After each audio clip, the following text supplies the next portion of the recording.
Unión de Educadores de la Provincia de Córdoba, junto a los docentes en defensa de la educación pública.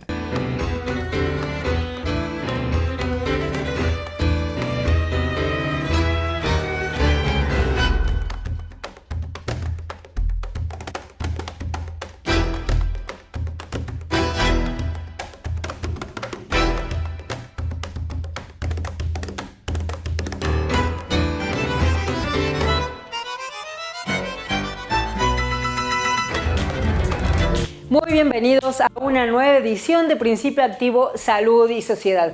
Esta propuesta a las que están invitados en cada programa, a la que le agradecemos sumarse y participar para que construyamos juntos comunicación colectiva. Y en esta cuestión de construir comunicación, siempre decimos que es un ida y vuelta y es un diálogo, y uno de los temas que vamos a tratar hoy tiene que ver justamente con una propuesta de una seguidora del programa que nos pidió que hablemos de los acompañantes terapéuticos, su importancia y su rol. En el segundo bloque vamos a hablar con Alfredo Estupiñán de esta problemática. En este bloque, en el que inauguramos el programa, vamos a tener como invitados a dos dirigentes, dos representantes del pueblo.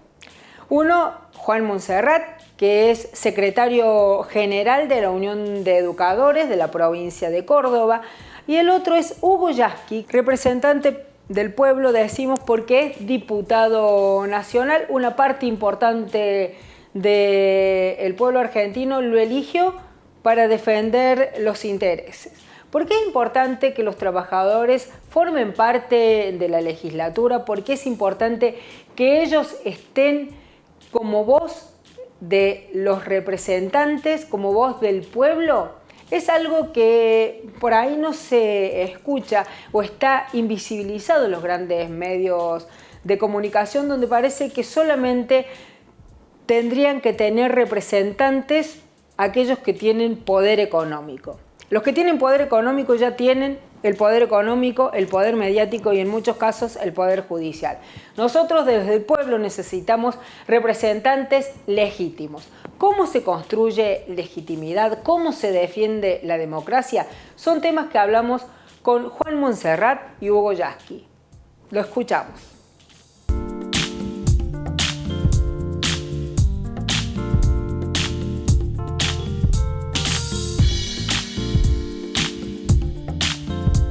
Yo creo que se legitima en la práctica política, se legitima en la democracia, se legitima en las leyes que se regulan, se legitima en poner en debate todos los temas, se legitima en la ampliación de la información y de la comunicación, se legitima en políticas públicas que la gente vea como propias, digamos, ¿no?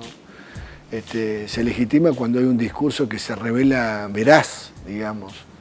A mí cada uno tiene todo el derecho del mundo de posicionarse como se le dé la gana, pero el hecho de que hayamos podido renegociar la deuda con los acreedores externos, el hecho de que estemos debatiendo en el Club de París y el tema del Fondo Monetario, el tema es que demos un ejemplo a Latinoamérica de cómo resolver nuestros problemas internos y un poco alejarnos a las violencias chilenas o a las violencias colombianas, digamos. Me parece que nosotros también somos un ejemplo societario de cómo dirimir las tensiones propias que tiene una sociedad. Y cuando alguien se equivoca, evidentemente pierde terreno, pierde legitimidad y bueno, está obligado, si realmente quiere el país, quiere la Argentina, quiere a los argentinos, está obligado a recuperar. Y eso es lo que hemos hecho nosotros en este proyecto, que bueno, lamentablemente no lo podemos ejecutar en la densidad y en la profundidad que desearíamos, porque la pandemia nos jugó una mala pasada.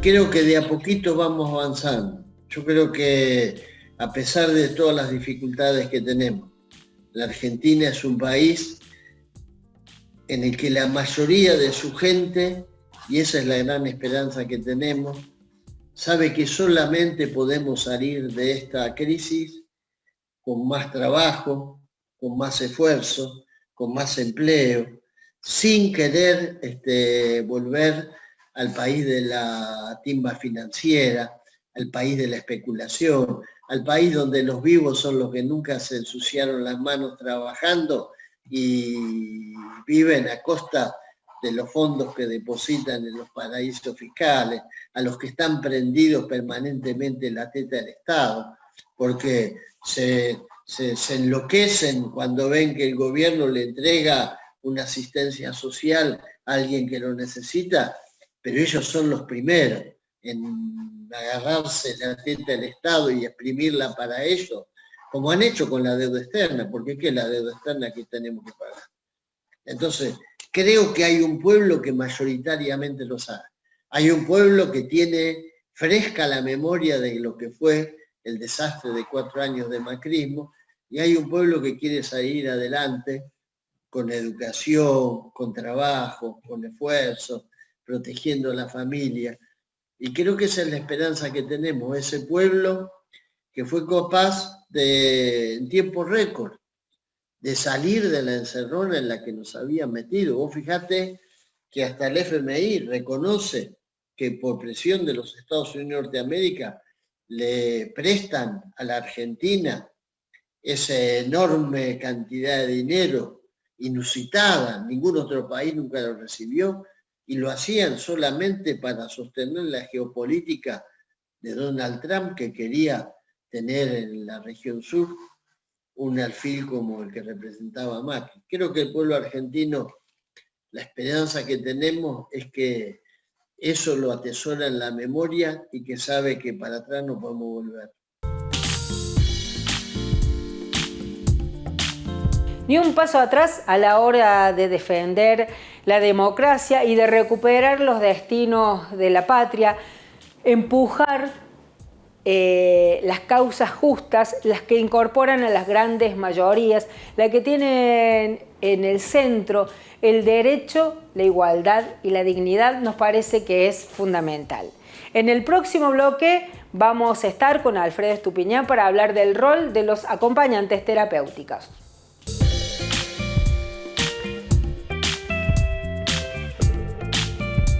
Unión de Educadores de la Provincia de Córdoba, junto a los docentes en defensa de la educación pública.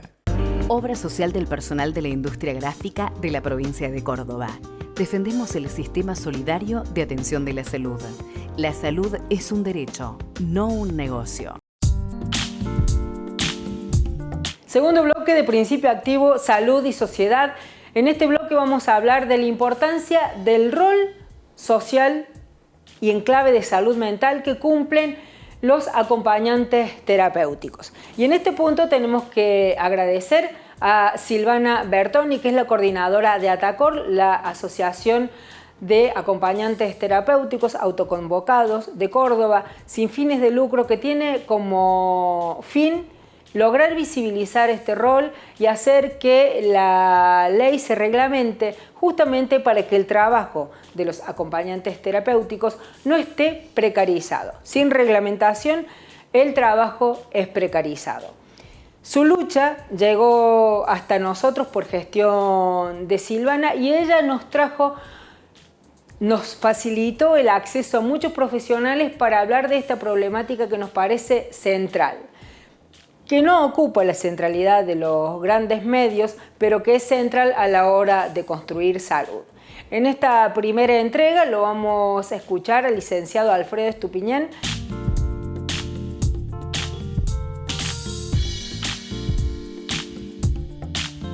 Surge al interior del campo de la salud mental como un recurso que se necesita al no encontrarse algunas respuestas desde el área más tradicional y, si se quiere, más hegemónica desde lo que era la psiquiatría en su momento. Surge este recurso desde una práctica que necesita nuevas formas de intervención. Digo, la forma clásica de intervención, hegemonizada, decía, por el tema de la psiquiatría y por lo que son los recursos de atención clásicos, necesita, bueno, otras herramientas, y ahí es donde va surgiendo, ya hace una buena cantidad de años, el acompañamiento terapéutico. Distinto sería las instancias de formación que van llegando mucho después, se formalizan las tecnicaturas como piso inicial de formación de los acompañantes terapéuticos. Y la verdad que es un logro muy importante, el logro de las tecnicaturas inicialmente, porque ya le da la herramienta de formación en las distintas áreas que necesita para el ejercicio un acompañante terapéutico.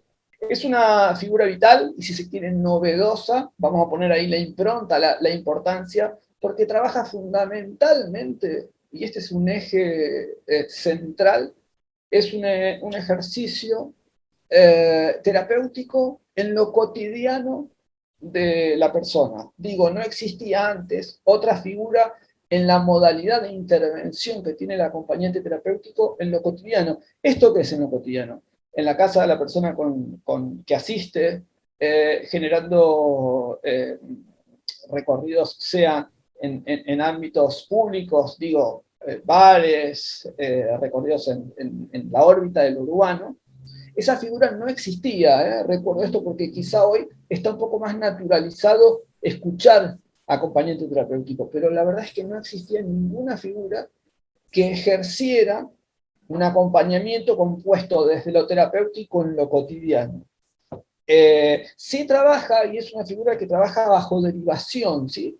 Se necesita de un equipo tratante, equipo que puede estar compuesto por otras figuras del campo de la salud mental, sea psiquiatras, psicólogos, psicopedagogos, que convocan a alguien para trabajar fuera de lo que es la órbita, en principio, de dos instancias: la institución o el consultorio, porque justamente lo que tiene por específico es que se desarrolla en la vida cotidiana de las personas.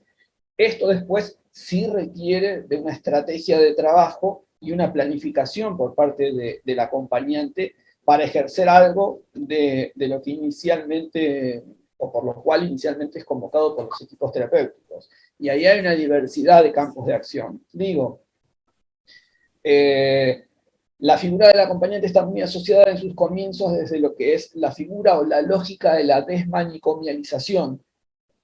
Los procesos de externación tienen, si se quiere, por lógica necesaria, a alguien que acompaña al ingreso en la sociedad nuevamente de aquella persona que estuvo cronificada por mucho tiempo.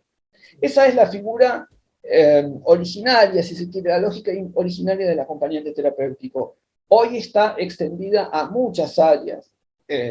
Digo, el campo educativo, el campo judicial, bueno, el campo de las adicciones, que fue fuente de origen también de la figura del acompañante, y ya las estrategias y las tácticas de intervención se diversificaron y se ampliaron.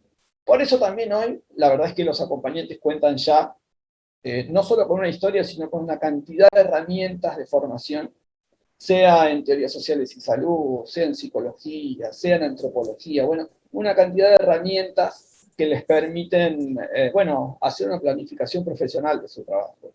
Lo que sí está pasando, y me parece que esto es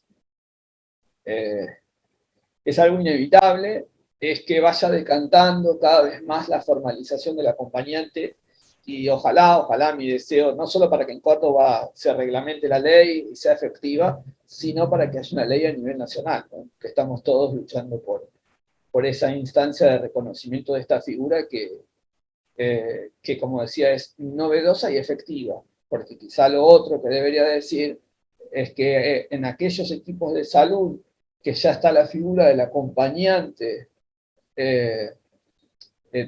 como recurso clínico asistencial, está reconocida la eficacia clínica, o sea que funciona muy bien. Digo, cuando uno, volviendo al modelo de la desmanicomialización, aquellas personas que son acompañadas en un proceso de salida de una institución psiquiátrica, es muy raro que tengan una recaída, ¿no? Si están asistidas por un acompañante terapéutico. Claro, esto requiere un trabajo de uno a uno, de una lógica de intervención que lleva también, bueno, el uso de un recurso formado.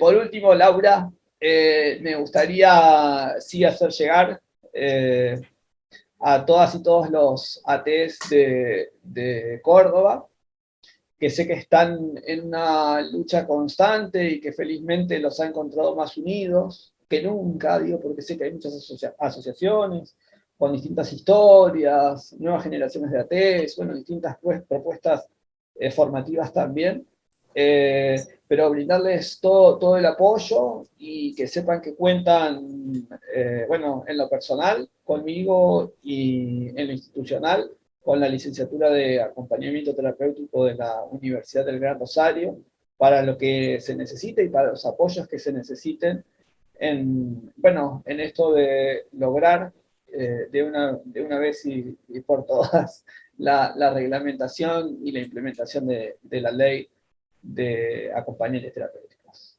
Muchísimas gracias, Alfredo. Él como profesional nos habla desde su lugar formativo, desde este espacio de la licenciatura y la tecnicatura que dirige en la Universidad de Gran Rosario. Escuchamos entonces a Alfredo Estupiñán y la importancia del rol, la importancia social que tiene el acompañante terapéutico. Esperamos que esta visibilización que intentamos darles desde nuestro programa ayude a que se reglamente la ley, a que esta reglamentación deje de precarizar el trabajo de los acompañantes terapéuticos. Ponemos fin acá al segundo bloque de Principio Activo, Salud y Sociedad. En el próximo bloque, como siempre, Melissa Luc para hablar de economía feminista.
Unión de Educadores de la Provincia de Córdoba, junto a los docentes en defensa de la educación pública. BM Consultorios Odontológicos. Somos un equipo de odontólogos formados para prevenir y cuidar tu sonrisa. Te cuidamos, nos cuidamos. Obra social del personal de la industria gráfica de la provincia de Córdoba. Defendemos el sistema solidario de atención de la salud. La salud es un derecho, no un negocio. Tercer y último bloque de Principio Activo, Salud y Sociedad. Melissa Luc, nuestra magíster, sigue intentando hacernos entender el porqué de la economía feminista como una forma de completar la mirada que la economía tradicional había conformado, dejando afuera de esa mirada nada más ni nada menos que a la mitad de la población. Pero ella lo explica mucho mejor. Le escuchamos. Hola a todos y a todas. De nuevo Melissa Luc hablando de economía feminista. La semana pasada le conté un poquito cómo se creó este concepto de el hombre económico. Este agente racional que siempre maximiza sus beneficios y que actúa exactamente igual sin importar ninguna característica de identidad cultural. Esto es, dónde nació, qué género tiene, qué sexo biológico tiene y, por sobre todo, en qué país y en qué condición social nació el individuo. Lo que la economía feminista viene a incorporar al estudio de la economía tradicional es exactamente esta idea, de que las personas no tomamos las decisiones exactamente iguales porque tenemos condiciones previas que son diferentes, en donde en el caso del feminismo, nuestra condición biológica nos determina un camino a lo largo de nuestras vidas en donde se nos dice que tenemos que hacer ciertas actividades y que por sobre todo se nos dice que no podemos hacer otras. Ahí es cuando la economía feminista viene a intentar demostrar que la economía tradicional tiene un sesgo masculino. Y lo que está haciendo en realidad es analizar la realidad del individuo varón, heterosexual, cis, de clase media, educado, blanco, que nació en condiciones privilegiadas en relación al resto de los individuos del mundo. Porque no es lo mismo ser mujer en Argentina que ser mujer en África tampoco. Por lo tanto, lo que la economía feminista viene a incorporar es algo que la economía no pudo hacer desde ninguna de sus teorías. Y es incorporar las construcciones culturales que existen sobre el sexo biológico con el que se nace y los límites que los mercados te ponen para poder desarrollarse. Básicamente, la economía feminista lo que está tratando de hacer es incorporar las decisiones que los individuos tomamos cuando tenemos un pasado y una construcción cultural detrás nuestro que nos limita en nuestras posibilidades. Y es por eso que es importante entender que la economía feminista no intenta poner a la mujer por encima del hombre, pero la economía tradicional sí hace eso.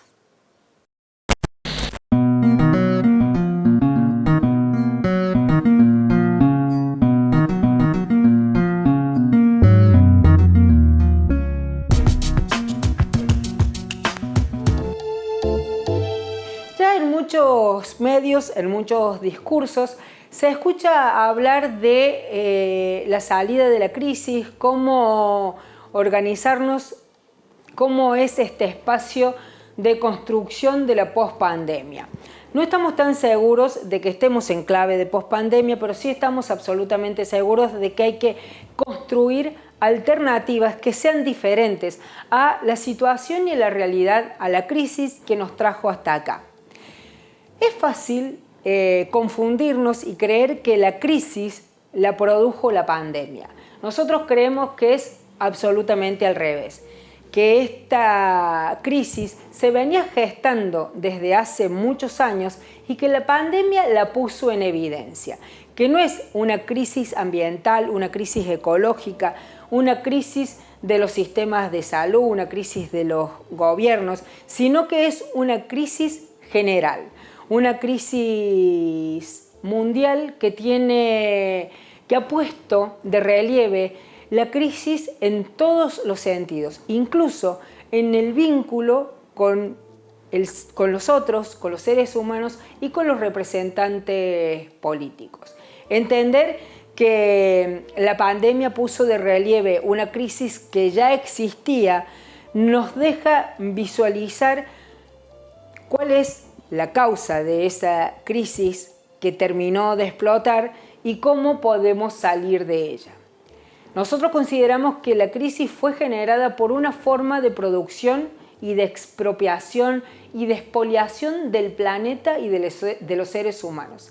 El neoliberalismo, como una forma de concentración de riquezas a costa de todo, a costa del ambiente, a costa de los seres humanos, a costa de la vida, es una forma que colapsó. El neoliberalismo también fue el que vació los sistemas de salud a nivel mundial, el que nos licuó los bienes públicos, aquellos que hacían que las sociedades pudieran organizarse. Bienes públicos como salud pública, como la educación, como la justicia. 40 años de reconcentración del neoliberalismo destruyó la sociedad que podía generar contención frente a una crisis que el mismo neoliberalismo creó. Existe el coronavirus por esta forma de expoliación del mundo, de la naturaleza, de los hombres. Por lo tanto, la salida no puede ser más neoliberalismo, que es lo que en muchos casos se propone y se visualiza. Una de esas formas que nosotros consideramos que es hacer más de lo mismo que provoca la crisis y la pandemia, tiene que ver con las formas de producción del agronegocio, con las formas de envenenamiento de la tierra, del paquete tecnológico, de profundizar la dependencia con la tecnología y con los agroquímicos y agrotóxicos que tenemos que comprar en dólares afuera. Entonces, para salir de la crisis nos toca pensar nuevas soluciones. La crisis y la pandemia también puso en el centro algo fundamental, el rol trascendental que tienen las cuidadoras, los cuidadores de la vida, y cómo ese rol trascendental, que es lo que sostiene este sistema, queda siempre por fuera de la organización social, queda relegado a las mujeres, a la intimidad del hogar y no como centro fundamental para movilizar el sistema productivo. Poner las cosas en su lugar, poner los verdaderos actores en el centro de la escena, es una forma de pensar y pensarnos en la construcción de nuevas alternativas. En principio, no volver a lo que nos trajo acá. Segundo, poner a los que han sostenido la vida en pandemia en el centro de la escena y reconocer cuáles son los males que nos aquejan y quiénes son los que lo producen. El enemigo no es el que tiene trabajo si yo no lo tengo, no es el de otro país que viene buscando un poco de más dignidad en el nuestro, no es el vecino. El enemigo es el que concentra riquezas a costa de nuestro esfuerzo. Lo primero que tenemos que hacer para poder organizar la resistencia y la esperanza desde la ternura y desde la acción colectiva es identificar al enemigo común, que no es el vecino, sino es aquel que nos está expoliando y tiene distintas máscaras. Si quieren, hagamos el ejercicio en casa y pensemos realmente quién es el que nos saca la comida del plato y quién es el que se está enriqueciendo con nuestro esfuerzo. Hagamos ese ejercicio y después nos encontremos con nuestros pares, con nuestros amigos y discutamos sobre esta cuestión central. ¿Quién es el enemigo común de todo aquel que trabaja y se esfuerza? ¿Quién es el que se está llevando afuera esas riquezas? Yo tengo varias respuestas, pero prefiero que las ejercitemos de forma colectiva y que hagamos ese ejercicio de pensamiento crítico entre todos. En el próximo programa les propongo que sumemos las propuestas que en casa hayan surgido, escríbanos por las redes, opinen sobre a quién identifican como el enemigo común de la patria. ¿Quién es el que se está llevando nuestra sonrisa, el que se está aprovechando de nuestro esfuerzo, el que está incendiando nuestros bosques, el que se está dragando el Paraná, el que está enriqueciéndose con el envenenamiento del suelo?